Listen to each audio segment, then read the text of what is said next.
The stars looked peaceful in the Kepler sector that morning. Admiral Kane Morrison stood on the bridge of the UES Defiance watching the distant suns through the main screen. His ship moved slowly through space like any other research vessel would. The hull plates were dull gray metal with visible scratches and repair patches. Cargo pods hung from the sides looking heavy and awkward. Anyone watching would think this was just another human science ship doing boring work far from home. Captain Lisa Grant walked up beside him holding a data pad. Her uniform was simple blue with small rank badges that most aliens would not recognize. She looked tired, like someone who had been working long hours studying star charts and mineral reports. The bridge around them hummed quietly with the sounds of basic equipment running routine scans. "The morning reports are ready, sir," she said in a normal voice. "All departments show green status for our survey mission."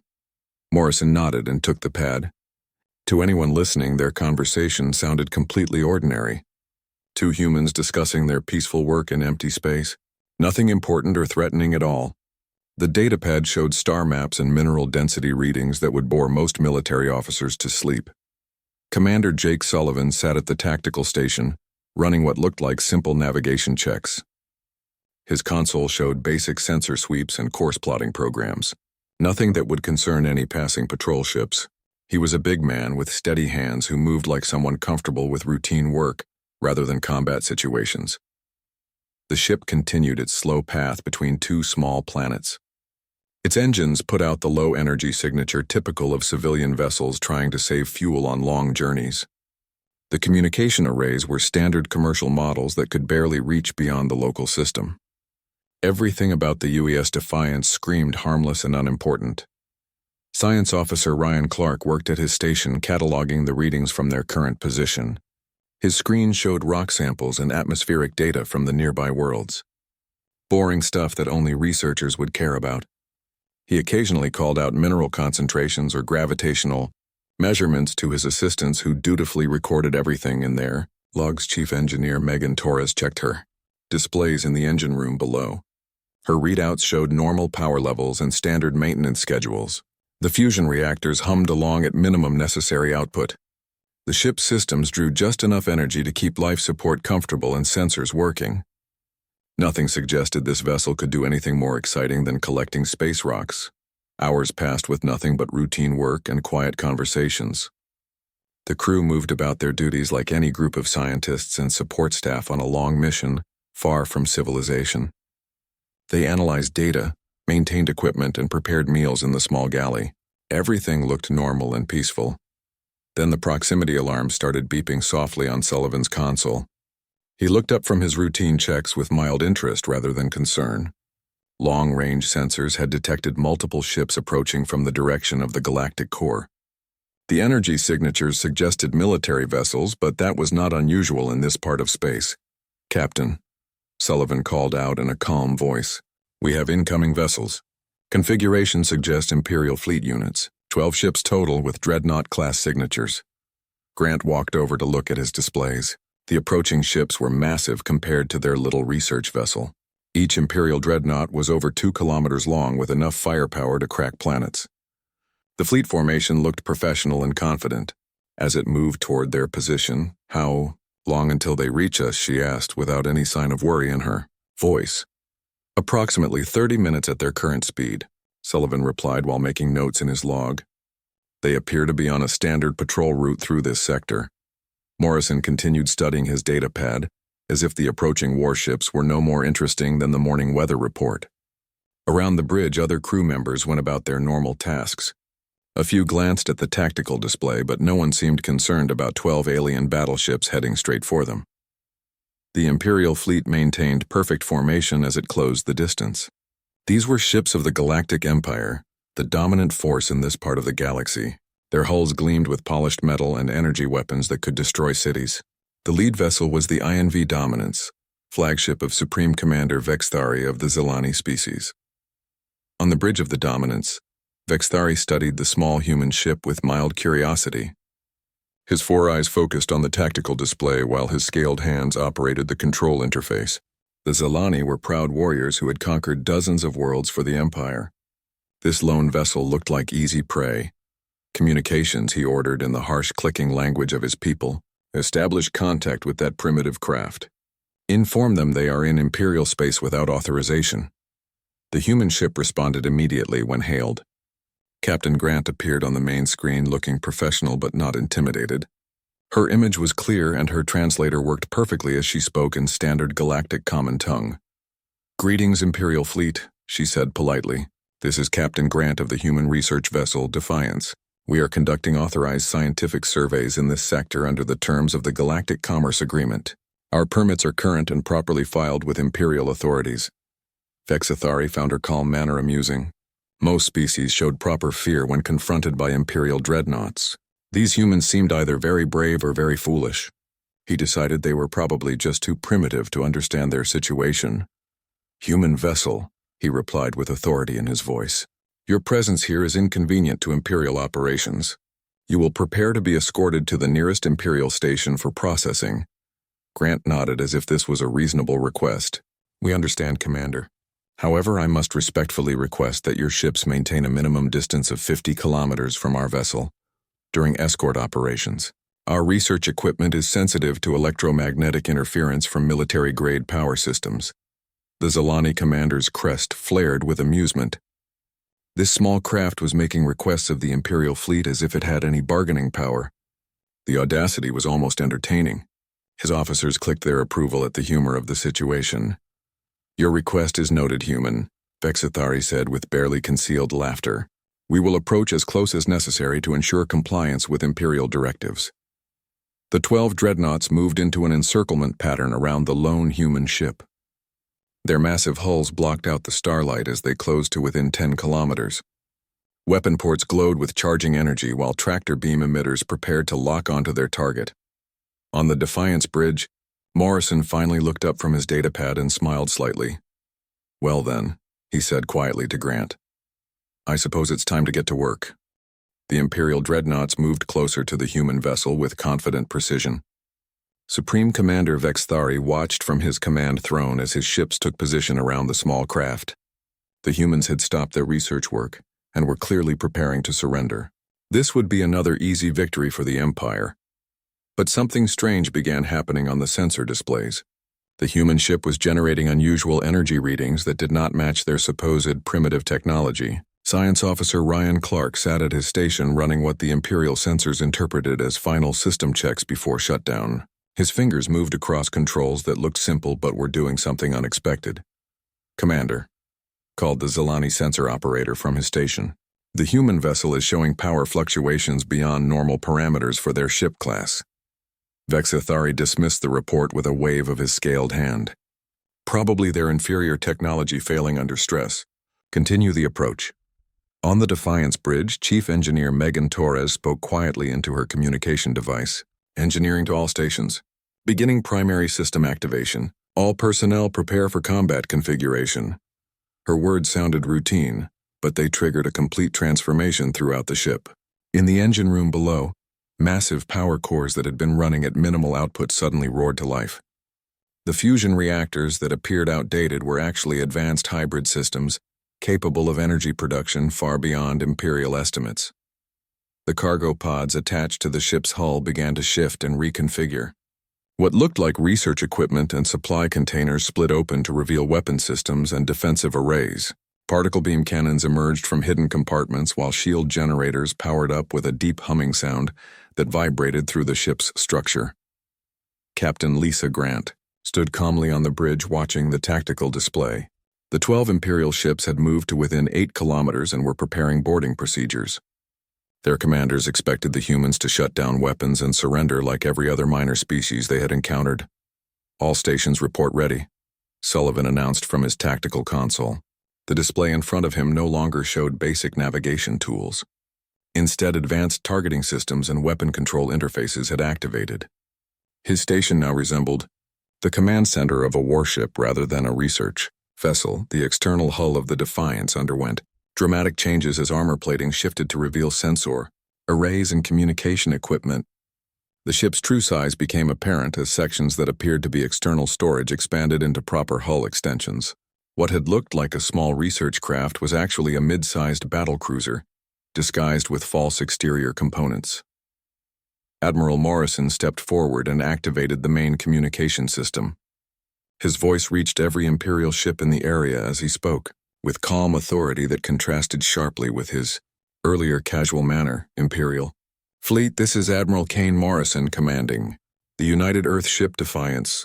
I am officially notifying you that you have entered a restricted military zone without authorization. You have 30 seconds to withdraw to minimum safe distance before we take defensive action. The transformation of the human vessel sent shockwaves through the Imperial fleet.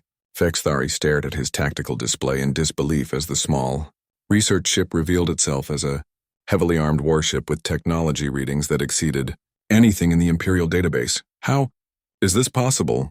He demanded from his science officers. Our intelligence reports indicated humans possess only basic space technology. The Zelani analysts scrambled to make sense of their readings. The human ship now showed energy signatures comparable to Imperial dreadnoughts despite being half the size. Its weapon systems were completely unknown designs that their computers could not identify or classify. Science Officer Ryan Clark began broadcasting on multiple frequencies simultaneously. His communications reached Imperial command centers throughout the sector, carrying detailed technical specifications about human military capabilities. The data included tactical assessments, weapon performance profiles, and strategic doctrine that revealed months of careful intelligence gathering.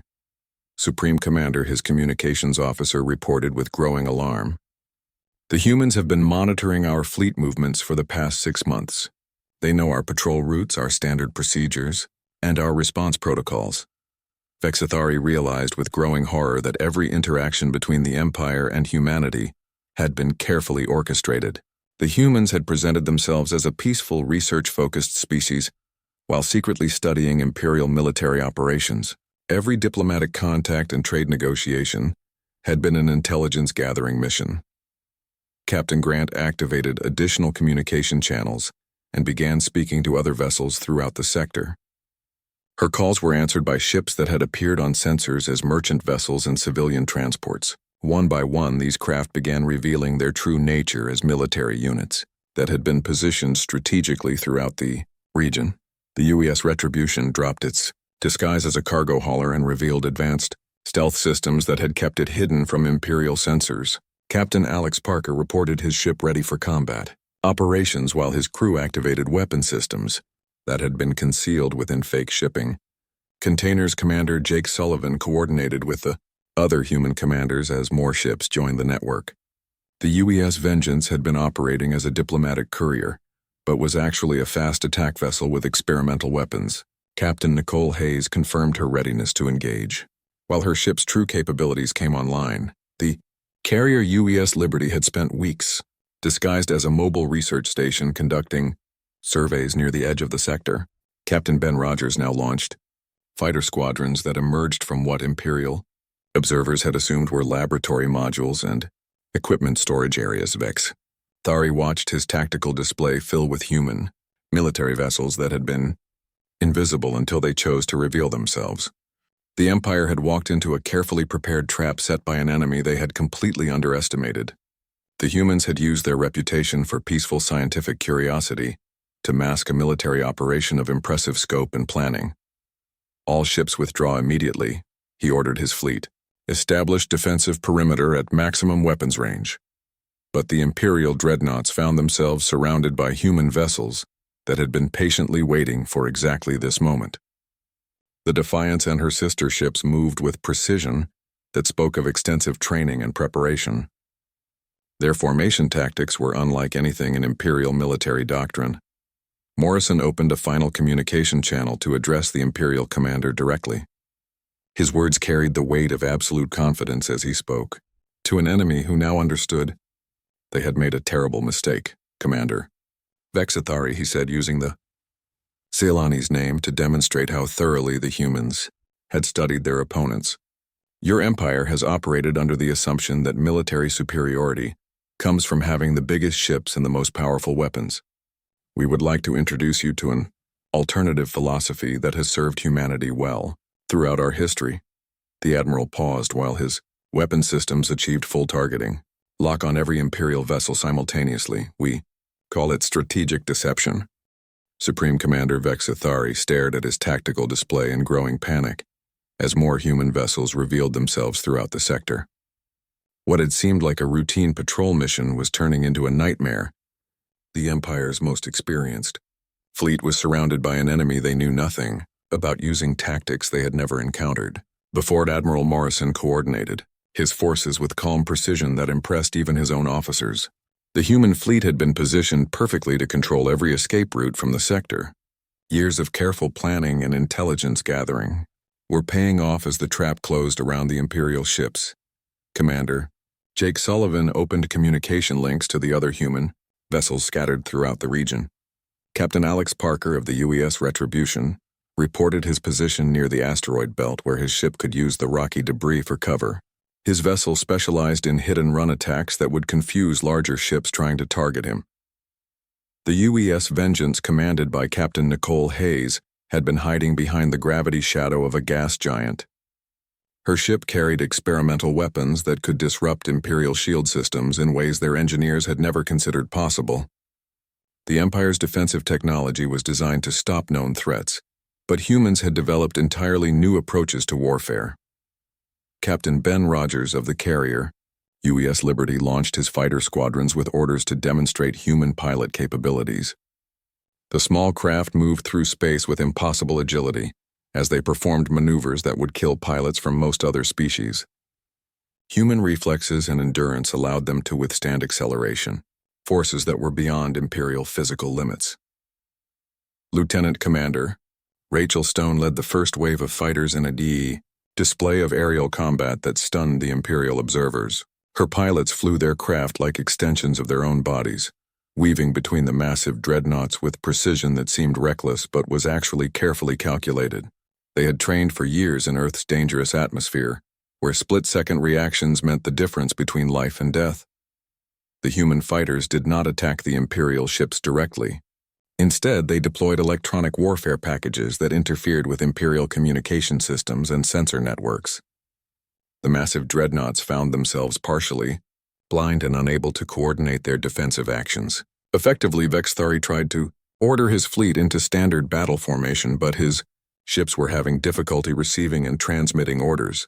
The human electronic attacks were surgical in their precision, disrupting specific systems while leaving others operational. It was psychological warfare designed to create confusion and fear, rather than simply destroy enemy vessels. Science Officer Ryan Clark coordinated the electronic assault from his station on the Defiance. His teams had spent months studying Imperial technology and identifying weaknesses that could be exploited. Every circuit and communication protocol had been analyzed and mapped until the humans understood Imperial systems better than the aliens who built them. The Empire's standardized technology was both a strength and a weakness. While it allowed for easy maintenance and coordination across their vast territories, it also meant that exploiting one system gave access to similar vulnerabilities throughout their entire fleet. The humans had found ways to turn Imperial efficiency against itself. Chief Engineer Megan Torres monitored power distribution as her ship's weapons came fully online. The Defiance carried particle beam weapons that operated on principles the Empire had never encountered. Instead of brute force energy projection, human weapons used focused quantum disruption that could penetrate Imperial shields with minimal power expenditure. The first demonstration of human firepower came when Captain Parker's ship targeted the sensor array of the nearest Imperial dreadnought. The beam that emerged from the Retribution was barely visible, but it completely disabled the massive ship's ability to detect threats or coordinate with the rest of the fleet. The dreadnought was still intact and functional, but had been rendered effectively blind. Captain Hayes followed up by targeting the communication systems of another Imperial vessel. Her weapons caused no visible damage but left the ship unable to receive orders or report its status to the fleet commander. Within minutes, 2 of the Empire's most powerful warships had been neutralized without taking significant damage. The psychological impact on the Imperial crews was devastating. They were accustomed to battles where ships either fought until destroyed or surrendered when overwhelmed. The idea of being systematically disabled while remaining operational was outside their military experience. It was like being paralyzed while fully conscious. Morrison opened a communication channel to demonstrate that human technology could bypass Imperial electronic warfare countermeasures at will. His voice reached every ship in the enemy fleet despite their attempts to block external communications. The message was simple but terrifying in its implications. "Imperial commanders," he said with quiet authority, "your vessels are now operating under human electronic control. We have access to your navigation systems, life support controls, and weapon targeting computers. This demonstration is intended to show you that continued resistance would be futile." To prove his point, the lights on every Imperial ship flickered in sequence as human hackers accessed their power distribution networks. The aliens realized with growing horror that their most secure military systems had been completely compromised by an enemy they had dismissed as primitive. Captain Grant coordinated the next phase of the demonstration. Human ships began moving through space in formations that violated every principle of Imperial naval doctrine. Instead of maintaining safe distances and firing from maximum range, the human vessels closed to point-blank range while somehow remaining immune to counterattack. The secret was in their defensive systems, which used adaptive shielding that analyzed incoming weapons and reconfigured in real time to provide optimal protection. Combined with their superior maneuverability, this allowed human ships to operate in close quarters where Imperial vessels could not effectively respond. Lieutenant Commander, Stone's fighters performed a final demonstration by flying through the interior structure of the Imperial formation. The small craft passed between the massive dreadnoughts so close that their engine wash actually buffeted the larger ships. It was a display of pilot skill and spacecraft performance that bordered on the impossible. Bexathari realized that his fleet was completely outmatched by an enemy that fought according to completely different rules. The humans used speed instead of armor, precision instead of overwhelming firepower, and intelligence instead of brute force. Every advantage the Empire normally enjoyed had been neutralized or turned against them. The communication system activated again as Morrison delivered his final message to the Imperial fleet. His words carried the weight of absolute confidence backed by demonstrated superiority that could not be questioned or ignored. "Commander Vexthari," he said using perfect pronunciation of the alien's name, "you now understand that humanity is not the primitive species your intelligence reports described. We suggest you withdraw your forces and report to your superiors that this sector is under human protection." The Admiral paused while his weapon systems maintained targeting locks on every Imperial vessel. "We have no interest in destroying your ships or killing your crews, but we will not allow the Empire to continue its expansion in this direction. Choose your next actions carefully." The news of the Imperial fleet's defeat traveled faster than light across the galaxy through quantum communication networks that reached every corner of the Empire. Supreme Commander Vexathari's emergency transmission arrived at the Imperial capital within hours of the encounter, carrying details that would shake the foundations of galactic civilization. Emperor Zefkarath sat upon his crystalline throne in the Great War Chamber, receiving reports from across his vast domain. The scaled reptilian leader had ruled the Empire for 3 centuries through superior military force and careful expansion planning. No species had ever successfully challenged Imperial authority once they encountered the full might of his fleets. The transmission from the Kepler sector made no sense to the Emperor's military advisors. A single human research vessel had transformed into a battle cruiser that outclassed Imperial dreadnoughts. Worse yet, multiple human ships had been operating throughout the sector disguised as civilian vessels while gathering intelligence. On Imperial operations. Chief Admiral Yundara stood before the War Council presenting analysis that contradicted everything they thought they knew about humanity. Her 4 arms gestured at holographic displays showing the technical specifications of human weapons and defensive systems. The data suggested technology that was decades ahead of Imperial science. "My Emperor," she reported with trembling in her voice. "The humans appear to have been studying our technology for years through covert observation and infiltration. Every aspect of our military doctrine has been analyzed and countermeasures developed specifically to neutralize our advantages." The Emperor's golden eyes focused on the tactical recordings from the battle. Human fighters performing impossible maneuvers while their pilots withstood acceleration forces that would crush most alien species. Electronic warfare systems that penetrated Imperial security with surgical precision. Weapons that disabled rather than destroyed. demonstrating restraint that was somehow more terrifying than overwhelming.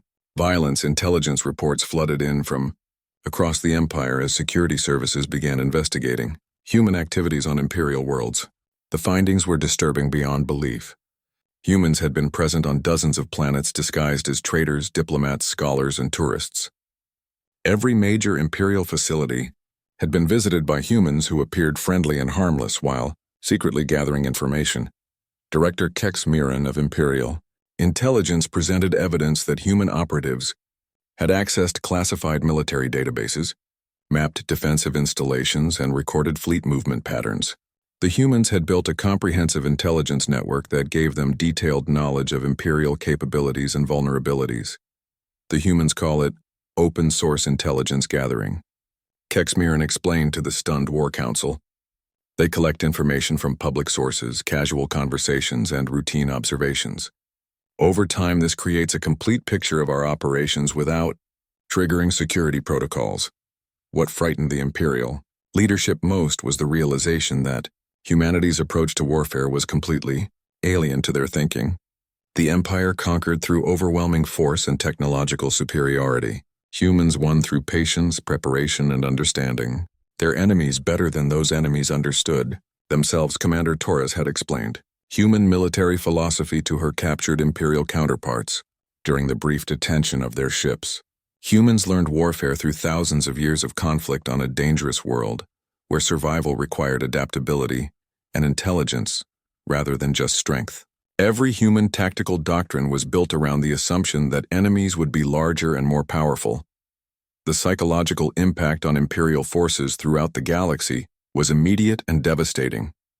Fleet commanders who had never questioned their superiority suddenly found themselves wondering what other supposedly primitive species might be hiding advanced capabilities. The Empire's reputation for invincibility was cracking under the weight of uncertainty. Reports began arriving from other sectors where human ships had been operating. The pattern was consistent across dozens of star systems. Humans presented themselves as peaceful researchers or traders, while secretly mapping Imperial defenses and studying military procedures. The scale of the intelligence operation was staggering in its scope and patience. Captain Grant's recorded statement to Imperial authorities revealed the depth of human planning. Humanity had identified the Empire as a potential threat years before first contact and began preparing accordingly. Every diplomatic interaction had been carefully scripted to present humans as harmless while gathering the information needed for eventual conflict. Science. Officer Clark had demonstrated human computer systems that could interface with Imperial technology in ways that should have been impossible. The aliens discovered that humans approached computing through quantum mechanics and biological neural networks that created processing capabilities beyond traditional artificial intelligence. The Empire's standardized technology that allowed for efficient administration across thousands of worlds had become a critical weakness. Once humans understood one Imperial system, they could predict and exploit similar systems throughout the entire Empire. What had been a strength was now a vulnerability that could never be fully corrected. Emperor Zefkarath faced reports from his economic advisors showing the financial impact of the human revelation. Trade agreements with dozens of species were being reconsidered, as those civilizations wondered if they too were being secretly studied by human operatives. The Empire's economy depended on the assumption that other species feared Imperial military power. Admiral Morrison's final communication to Imperial Command had been brief and terrifying in its implications. Humanity had no interest in ruling the galaxy or destroying the Empire.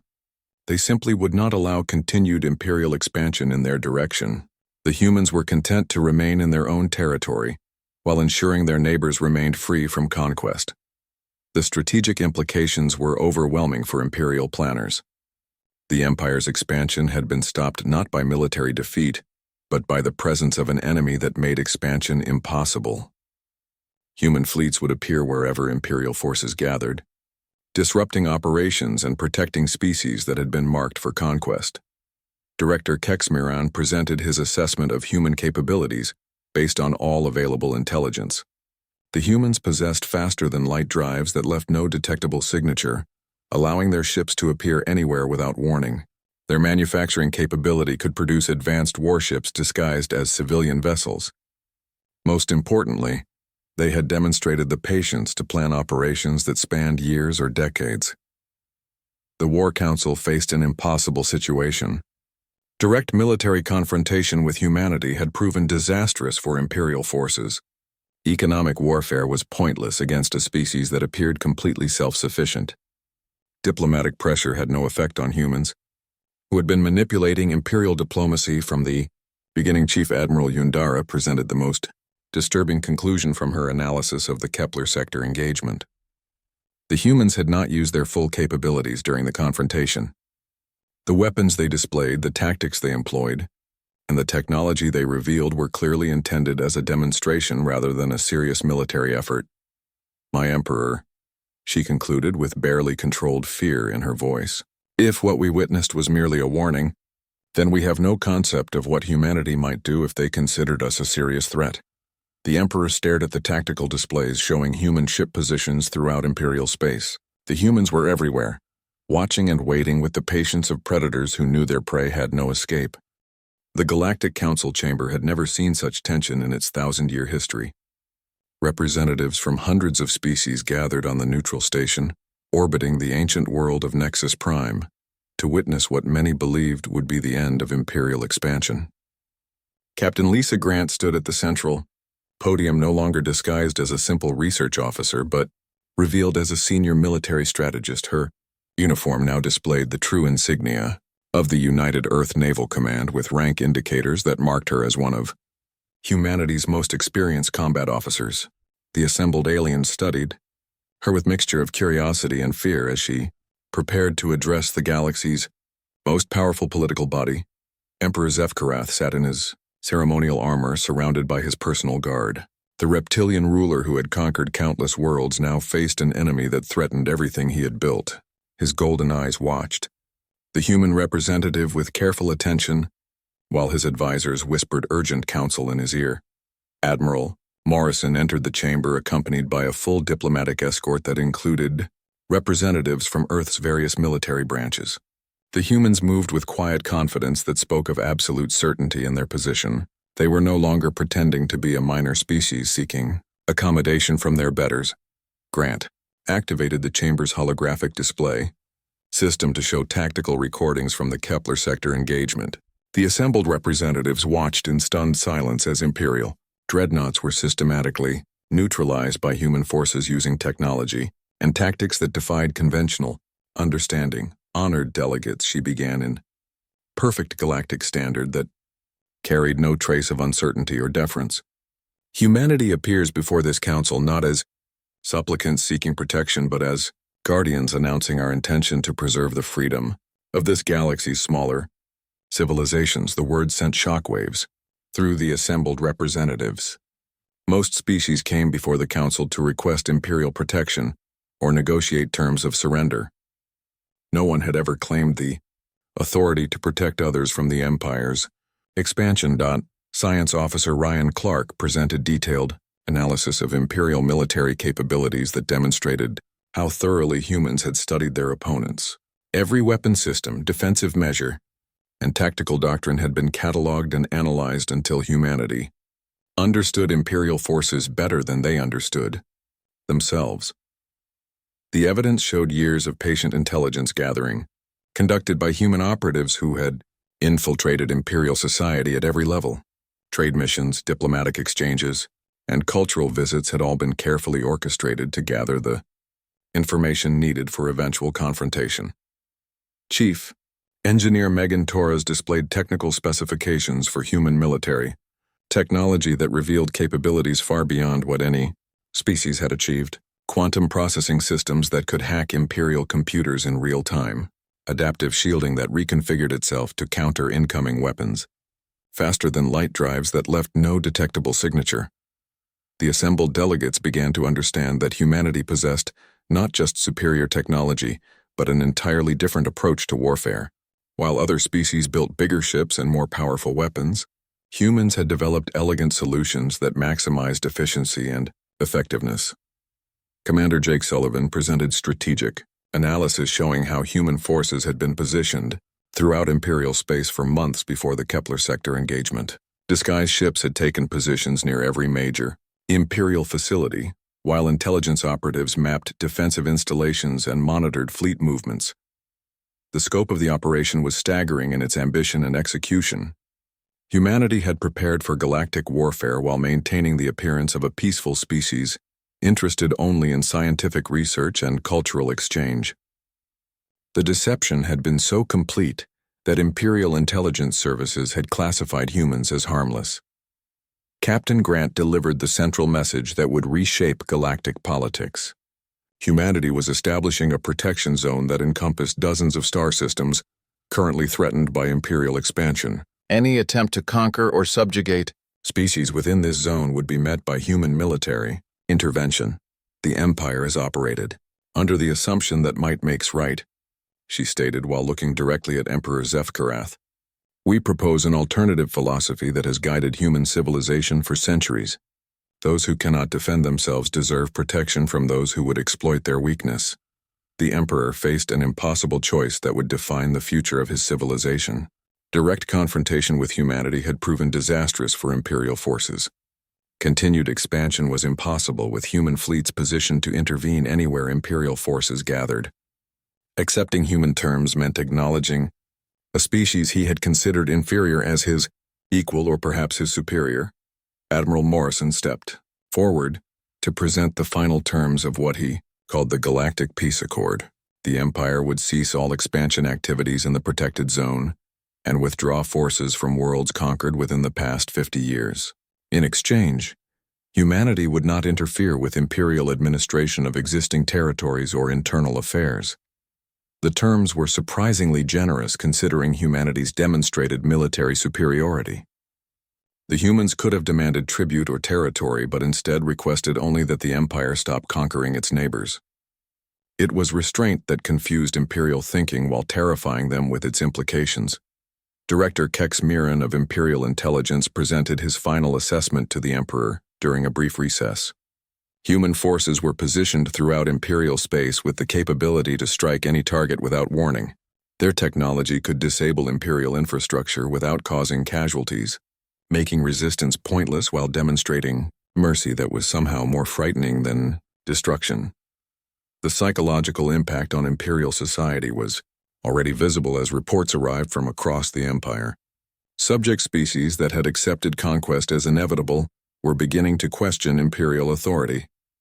Fleet commanders who had never doubted their superiority were requesting additional security briefings before routine patrols. Captain Ben Rogers of the carrier, HFY Liberty, demonstrated human fighter capabilities for the assembled delegates. His pilots performed maneuvers in the space around the station that violated every principle of safe flying while maintaining perfect formation. It was a display of skill and technology that left no doubt about human military capabilities. Lieutenant Commander Rachel Stone led a squadron through the station's docking bays in a precision flight pattern that brought her fighters within meters of the diplomatic vessels. The alien representatives watched in amazement as human pilots treated impossible maneuvers as routine demonstrations of basic competence. Emperor Zefkarath stood before the assembled council to announce his decision. The choice between continued warfare against an unbeatable enemy or acceptance of terms that preserved his empire while limiting its growth was no choice at all. Imperial expansion in the protected zone would cease immediately. The signing of the Galactic Peace Accord marked the end of an era in galactic politics. For the first time in Imperial history, expansion had been stopped not by military defeat but by the presence of an enemy that made conquest impossible. The Empire would endure, but its days of unlimited growth were over. Captain Grant concluded the historic session with words that would be remembered across the galaxy for generations. Humanity had no interest in ruling others or building an empire of their own. They sought only to ensure that freedom and independence remained possible for species that chose those paths over conquest and domination. The final image, transmitted across the galaxy, showed human ships taking position throughout the former expansion zone. These vessels would serve as guardians rather than conquerors, ensuring that the peace they had imposed would be maintained through strength rather than violence. The age of Imperial expansion was over, and the age of human protection had begun.